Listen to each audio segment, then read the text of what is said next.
और इस मैसेज को देश भर में पहुंचाइए सोशल मीडिया के जरिए, ताकि हमारे जो बेहतरीन वकील हैं, सामाजिक आंदोलनकारी है, वो सब लोग खड़ा हो। मैं फिर कह रहा हूँ, गोल्डन दास पर कोई ऐसा आरोप नहीं है। तो तमाम SC ST OBC समुदाय के हमारे बड़े बड़े नेताओं को जेल में डाला गया है। अभी हेमंत सोरेन जेल से आए हैं, लालू यादव को जेल खटवाया गया, मायावती जी को भ्रष्ट कहा गया, जांच झेली है। अरे मुलायम सिंह यादव जांच झेले हैं, शिबू सोरेन जेल में डाला गया। तो हमारे तो CM PM MLA MP को संविधान देखिए, गोल्डन दास जी के मामले में जो कानूनी प्रक्रिया है वो तो हो ही रहा है। हम लोग संविधान मानने वाले लोग हैं, संविधान का सम्मान करते हैं। हम यह जानते हुए भी कि इस देश की न्यायिक व्यवस्था में बहुत सारे लूप होल्स हैं, बहुत सारी गड़बड़ियां, उसके बाद भी हम लोग संवैधानिक लोग हैं, संविधान मानने वाले लोग हैं। हमको हर चीज संविधान से चाहिए। तो गोल्डन दास जी का जो मामला है वो सब जुडिश है, न्यायालय में है, हम लोग उसका सम्मान करते हैं। जो भी न्यायालय का फैसला होगा वो सर आपके ऊपर। लेकिन मैं एक बात कहूंगा कि इस देश में कुछ ऐसे घटनाएं हुई हैं जो हमें मजबूर करता है कि हमारे आंदोलनकारियों के साथ अन्याय हुआ है। उसी बिहार में बाबू जगदेव प्रसाद को सड़कों पर मार दिया गया, कोई बचाने वाला नहीं मिला। और गोल्डन दास जी के जो रिहाई के लिए आपने मांग रखी है, गोल्डन दास जी कोई रेप की घटना करके दिल नहीं काट रहे हैं जो हम लोग को शर्मिंदगी होगी। रेप की घटना करने वाले को देश में लोग माला पहनाता है, ये सब जानते हैं। गोल्डन दास जी किसी चोरी चकारी में जेल में नहीं बसता है कि हम लोग को शर्मिंदगी होगी। इस देश में कानून व्यवस्था की धज्जियां उड़ाने वाले को लोग पैरवी करते हैं, पैरवी करते हैं। हम सब जानते हैं गोल्डन दास जी एक सामाजिक कार्यकर्ता है, बहुजन कार्यकर्ता, इसलिए उनको ऐसी झेलना पड़ रहा है।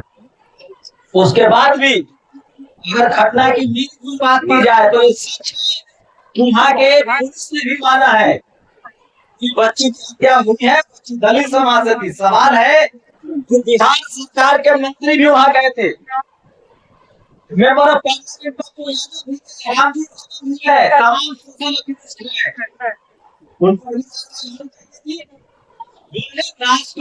जान फंसाया गया है, क्योंकि वो थोड़ा शिक्षा व्यवस्था से भी बर्बाद करते थे। इसलिए मैं कह रहा हूँ हम लोगों को इस लड़ाई को संवैधानिक तरीके से लड़ना है, कानूनन तरीके से लड़ना है। न्याय हमें मिलेगा, बाबा साहब के संविधान पर हमें भरोसा है। और कॉलेजियम के जजों के बाद भी हमें जुडिशियल सिस्टम पर भरोसा है, क्योंकि हम लोगों को रत्ती भर भी जमीन नहीं चाहिए, रत्ती भर भी कोई चीज नहीं चाहिए बिना न्याय के। तो गोल्डन दास जी एक सोशल एक्टिविस्ट है, सामाजिक कार्यकर्ता है, और हमें उनके न्यायिक पक्ष को देखते हुए, उनके आंदोलन को देखते हुए, उन्होंने कोई ऐसा क्राइम नहीं किया है जिसके लिए हमें शर्मिंदगी हो। वो एक सोशल एक्टिविस्ट है, एक बड़ी कंस्पिरेसी है। और मैं फिर कह रहा हूँ, पुलिस का बयान है कि जो पीड़ित बच्ची की उसके साथ रेप नहीं हुआ है, ये पुलिस का बयान है। ये जब से आएगा हम लोग मान लेंगे, अभी पुलिस का बयान है। और हम लोग फिर कह रहे हैं, हम लोग न्यायिक लोग हैं, पुलिस की व्यवस्था को हमने उलटते पलटते देखा है। किसी दिन में जिस हत्याकांड हुआ था उसमें सारे आरोपियों को छोड़ दिया गया था, और जब मीडिया का दबाव बना तो फिर से सजा हुआ। इसी देश में तमाम हाई प्रोफाइल मामलों में हमने देखा है कि आरोपियों को छोड़ा गया, बाद में समाज का दबाव, मीडिया का दबाव बना, तो फिर आरोपी को सजा हुई है। तो हम लोग तो शोषित वंचित समाज से है, चपरासी से लेकर चीफ जस्टिस तक हमारे लोग नहीं है। गोल्डन दास को मैं जितना जानता हूँ वो एक सामाजिक कार्यकर्ता, इस केस की मेरिट पर बात होगी। लेकिन इस देश में अब तक ये होता रहा है, चंद्रशेखर आजाद को दर्जनों बार जेल में डाला गया है। तो इस देश में तो दलित, आदिवासी, किसान, सोनेलाल पटेल की सारी हड्डियां तोड़ दी गई।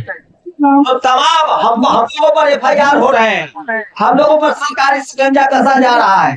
तो साम दाम दंड भेद यही मनोभाव का हथियार है।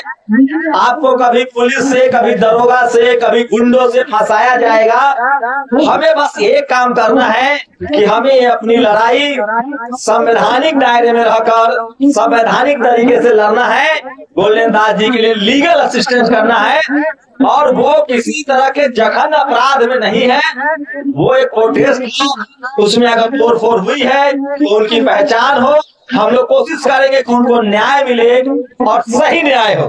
अगर गोल्डन दास दोषी हैं तो ये कोर्ट तय करेगा, अगर गोल्डन दास निर्दोष हैं तो वो कोर्ट से बयान होंगे। पुलिस के कह देने से, ये वकील साहब बताएंगे, कोर्ट में पुलिस का बयान एडमिसिबल नहीं होता है, उनको प्रूफ देना पड़ता है, प्रूफ। तो तमाम लोगों ने, जो आप लोगों ने सोडाटी दिखाई है, मैं दिखा रहा हूँ और मैं फिर कह रहा हूँ, गोल्डन दास के लड़ाई को संवैधानिक तरीके से लड़िए। और वो एक बहुजन प्रोटेस्टर्स है, इसकी भी उनको कीमत चुकानी पड़ रही है। और हमें लगता है कि उन्हें संवैधानिक तरीके से, लीगल तरीके से हम लोग को असिस्टेंस करना चाहिए। और इस मैसेज को देश भर में पहुंचाइए सोशल मीडिया के जरिए, ताकि हमारे जो बेहतरीन वकील हैं, सामाजिक आंदोलनकारी है, वो सब लोग खड़ा हो। मैं फिर कह रहा हूँ, गोल्डन दास पर कोई ऐसा आरोप नहीं है, न उन्होंने चोरी की है, न चकारी की है, न उन पर कोई जघन्य अपराध है कि हमें शर्मिंदगी होगी। वो बहुजन समाज के प्रोटेस्टर्स हैं, और बहुजन समाज का इस मामले में मैं कोई अभी टीका टिप्पणी नहीं कर रहा हूँ मेरिट पर। लेकिन पिछला इतिहास आप देखेंगे तो तमाम SC ST OBC समुदाय के, अरे हमारे बड़े बड़े नेताओं को जेल में डाला गया है। अभी हेमंत सोरेन जेल से आए हैं, लालू यादव को जेल फटवाया गया, मायावती जी को भ्रष्ट कहा गया, जांच झेली है।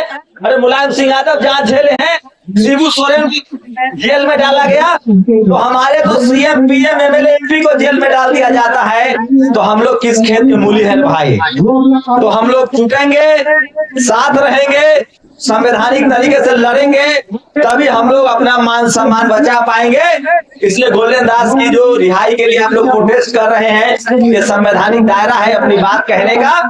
हमें उनको लीगल असिस्टेंस भी करना होगा, हमें अपने वकील, सामाजिक कार्यकर्ताओं को जुट करना पड़ेगा। बहुत बहुत शुक्रिया।